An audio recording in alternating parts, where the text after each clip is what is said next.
Welcome back to Forward Progress here on the Hammer Betting Network. Huge trade news in the NFL. Carolina moves up to number 1 overall. They surrender a ton. Number 9 pick this year, number 61 pick this year, future first and second rounder, as well as DJ Moore to get that number 1 overall pick from the Chicago Bears. Myself and Hitman here are going to discuss the betting implications, immediate reaction, Hitman, not only on the trade, but potentially the betting market and anything that stands out to you right away that you'd want to attack.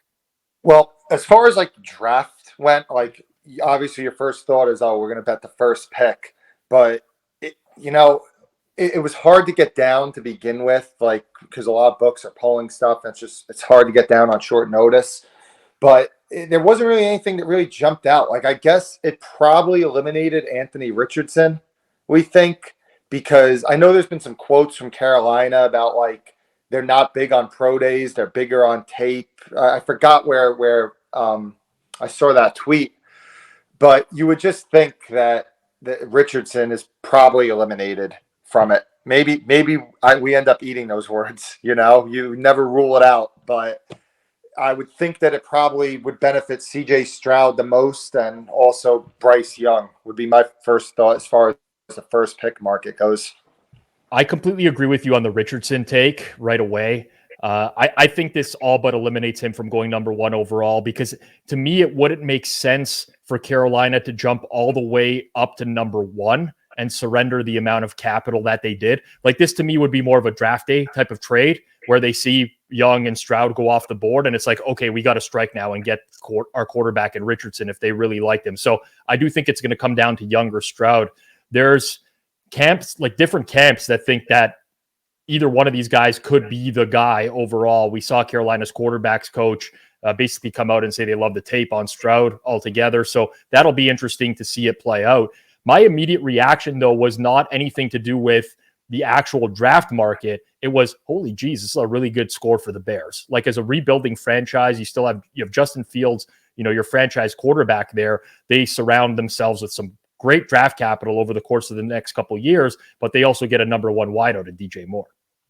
Yeah, I bet Chicago 5-1 for the NFC North when this broke.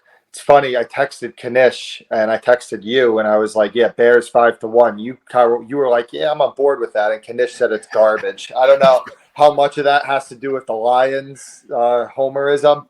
But you look at the division, it's wide open. The Lions, we don't know. Yeah, they're a team that they definitely have a ceiling and ability this year, but we haven't seen it from them yet, other than the back half of last year. And we don't know that they're deserving of being, a plus 140 right now, division chalk. So you have that. We obviously know that Rodgers is not going to be in Green Bay. I'm a little bit higher on Jordan Love than maybe some other people, but still, it's still a team. They don't exactly have world-class talent around Jordan Love, and he's a wild card.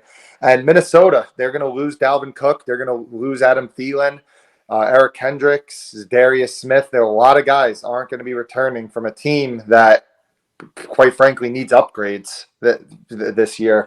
So you could see it. And you know what I think, Rob? I think that it showed with Chicago that this is them saying, we're going all in on Justin Fields. And what happens when you go all in on a quarterback that's in his 3rd year? You're going to spend money. And the Bears have a ton of cap space. So I could see them being one of the most aggressive teams in free agency. You obviously just got a lot better with DJ Moore.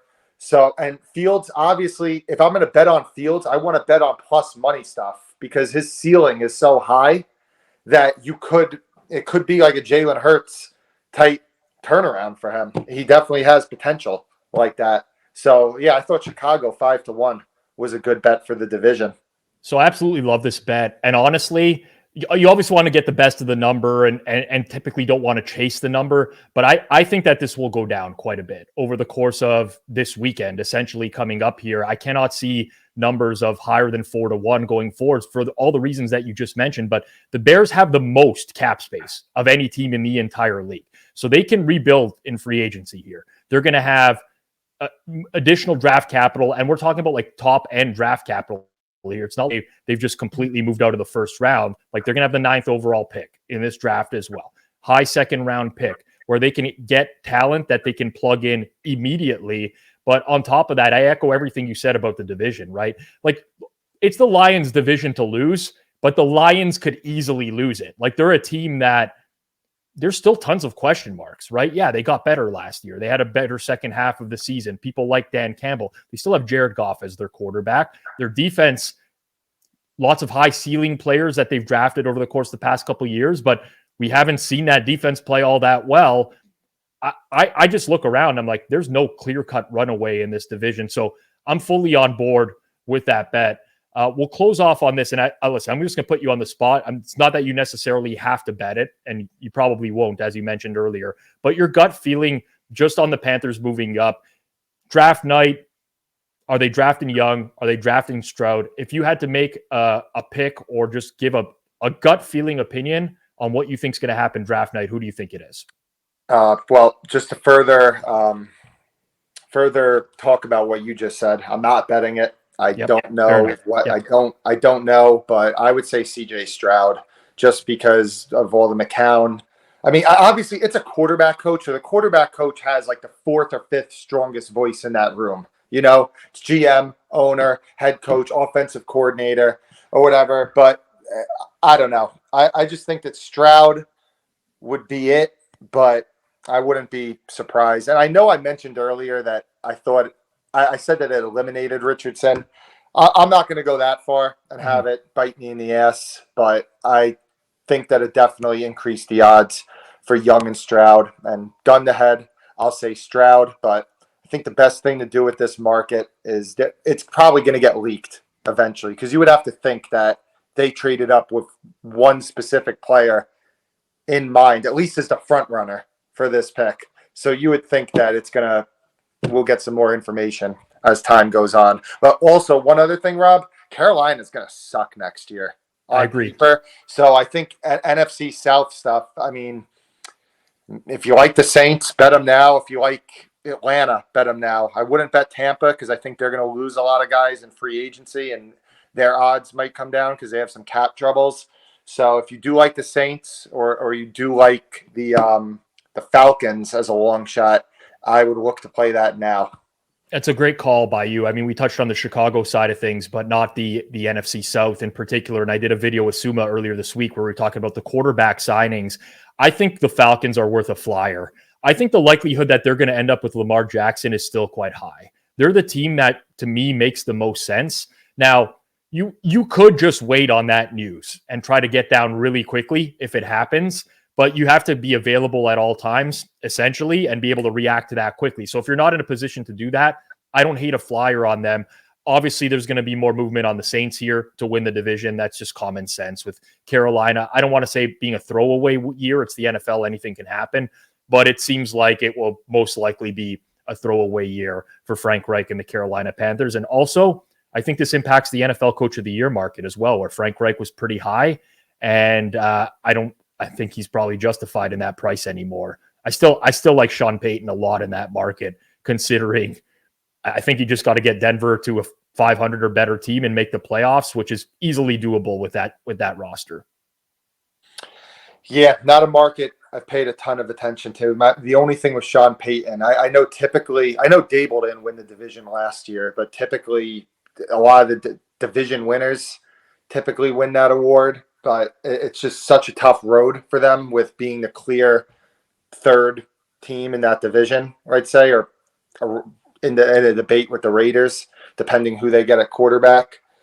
But maybe Matt Eberflus. I haven't even seen the odds to the odds, but maybe Chicago goes first to. We like them for the division. If they go from first to the division, Matt Eberflus is maybe in consideration for it.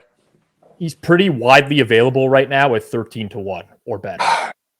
13-1, second favorite on the board. Yeah. But this was before the trade too. Honestly, though, it's not a bad look. Like if the Bears win the division, Eberflus is going to get a ton of credit, and we're betting the division at prices of plus 400, plus 500. I don't hate it. I hated it a lot before this trade because I looked at the board and I'm like, no. But after this trade, I think it's very live.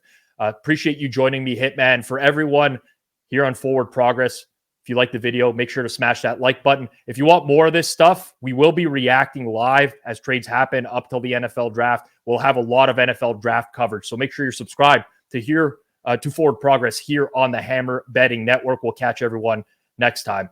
Subscribe. Hit that like button.